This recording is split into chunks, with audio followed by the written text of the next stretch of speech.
Did you ever felt like your voice doesn't matter, that the opinions of others are probably more interesting than yours, and that you kind of need the validation of others to kind of feel good about yourself?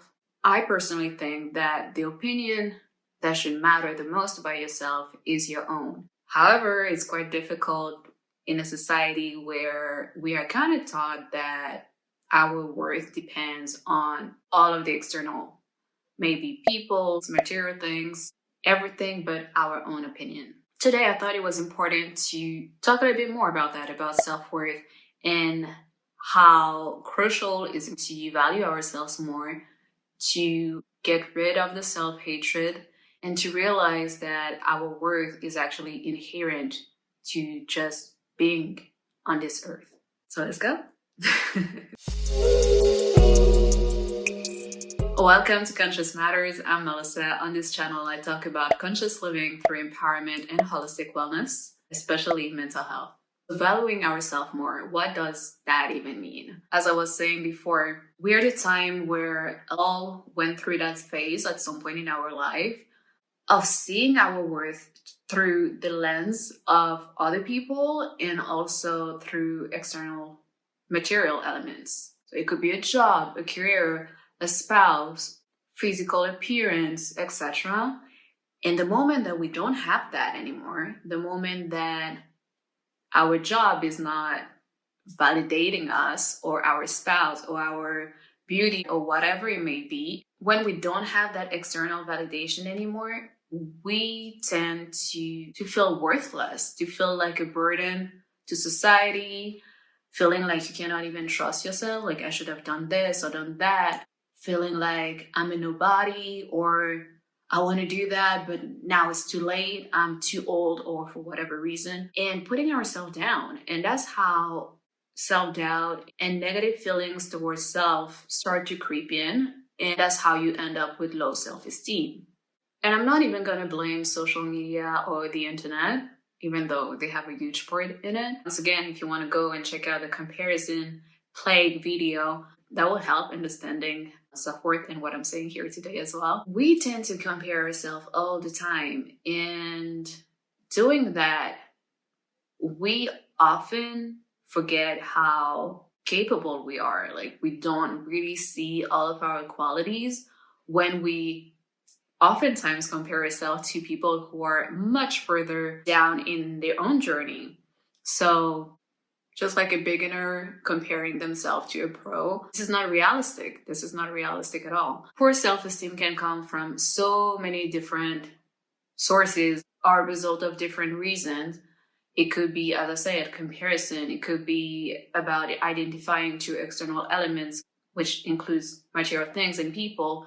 But it can also be a result of your own upbringing, the way that you were raised. And it could be that you had parents that made you feel less than, or that your needs didn't matter, or that you were just here to serve other people and not actually realize that you matter, that your voice matters, that your presence and everything that you have to say and your skills are also a contribution to the family, society, and your community. It can also be that your parents were comparing yourself to your siblings or your friends, and that you always felt in a sort of imbalanced competition and believed that it was not safe for you to feel like you mattered. So low self-esteem can come from literally like a whole panel of reasons.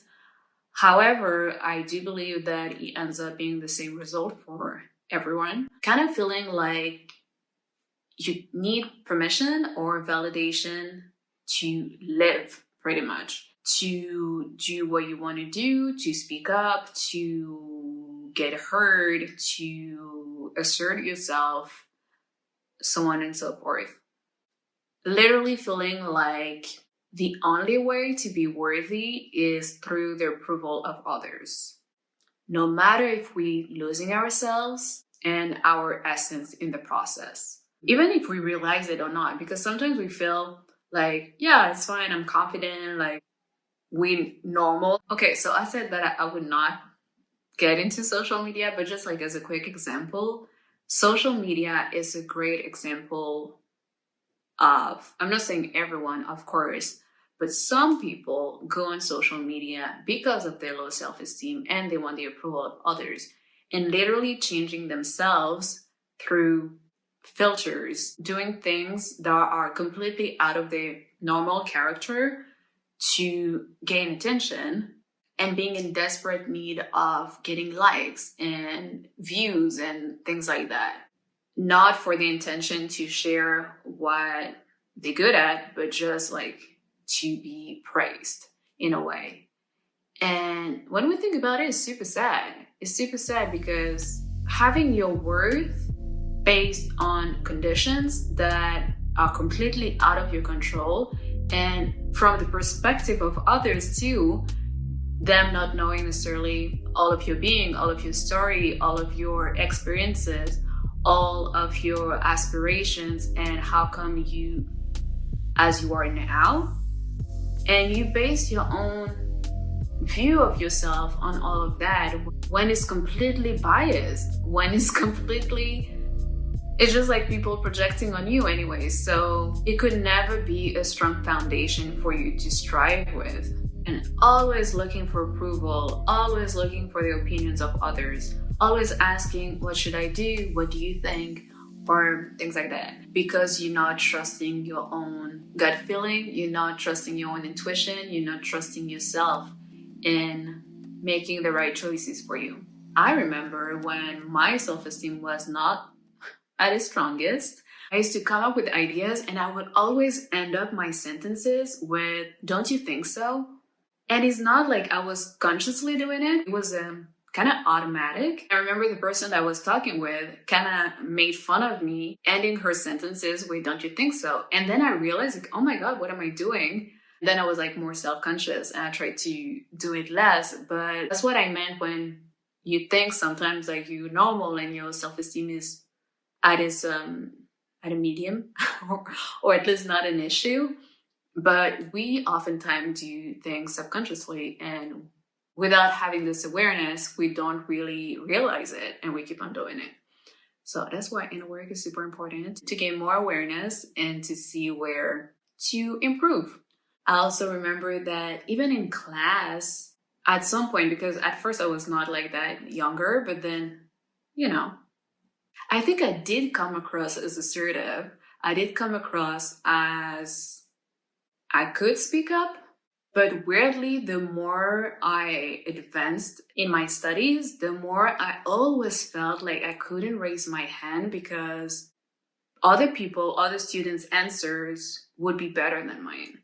So this is very strange, but I completely stopped participating and things like that because I felt like, oh, they're smarter than me, or oh, they know it better than me, or if I raise my hand and I say something, it might not be the right answer, which is completely ridiculous because at least half of the time, all of my answers were right, if it's not more than that. But in my head, I was like, no, they know it better. Like I should just, and I don't know why I was saying that. I don't know, I feel like it's sad, but maybe I'm saying that because I'm talking from the perspective that I am in right now. I feel it that is sad to not be able to trust ourselves like that, to always doubt, to never have like this kind of, grounding feeling strong from the inside, like feeling strong and that it's okay, I can handle it, I can speak up, I matter, my voice matter, my opinion matter. And if I make a mistake, it's okay, but I cannot put myself down or wait for other people to give me the go. Like, this is my life and I'm gonna make the best out of it.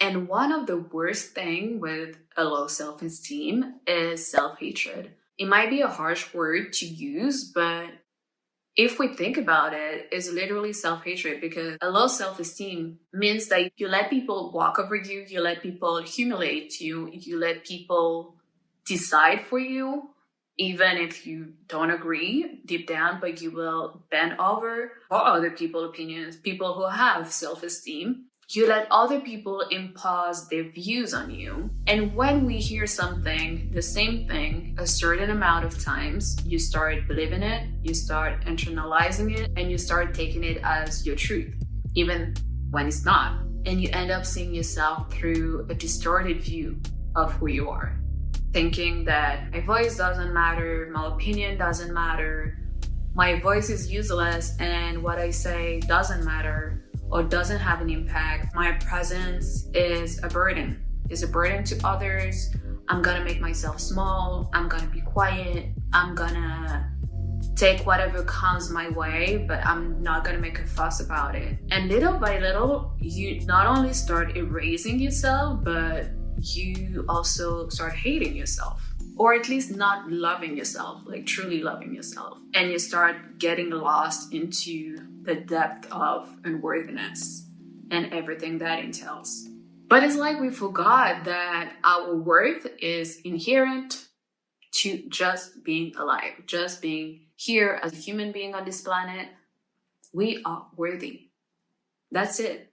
You don't need to do anything to be worthy. I would say, like, once we have this awareness of realizing that we need to work on our self-worth, and I think it's a constant process too, but at first we kind of need to move like huge bricks, or building a lot of bricks upon one another to create this strong foundation that will help us stand strong in our truth, in who we are, and to not let the external validate us, but actually use our internal, everything that is inside of us, to actually validate our own self. I would say the first step is realizing our worth, realizing that we have gifts. Every single one of us has different gifts, and we all have something to offer to the world.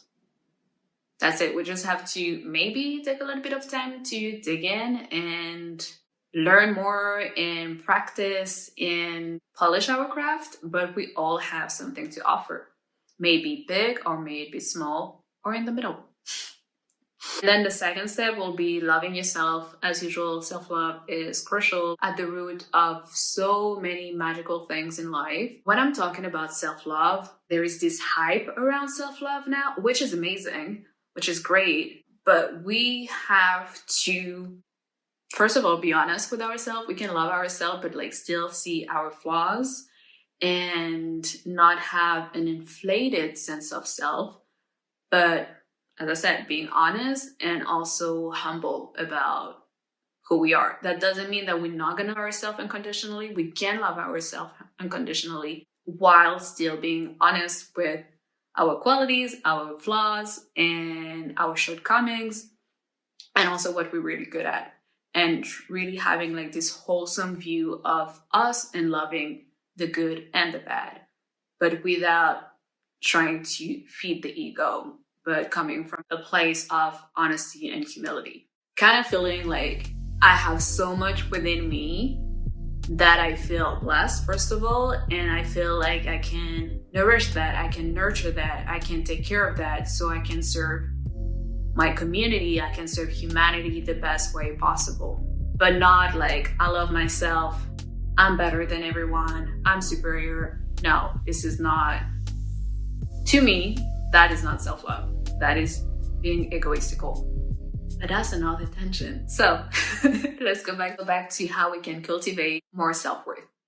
So I said, realizing our worth, first of all, that is inherent to ourselves, loving ourselves, but with a wholesome view.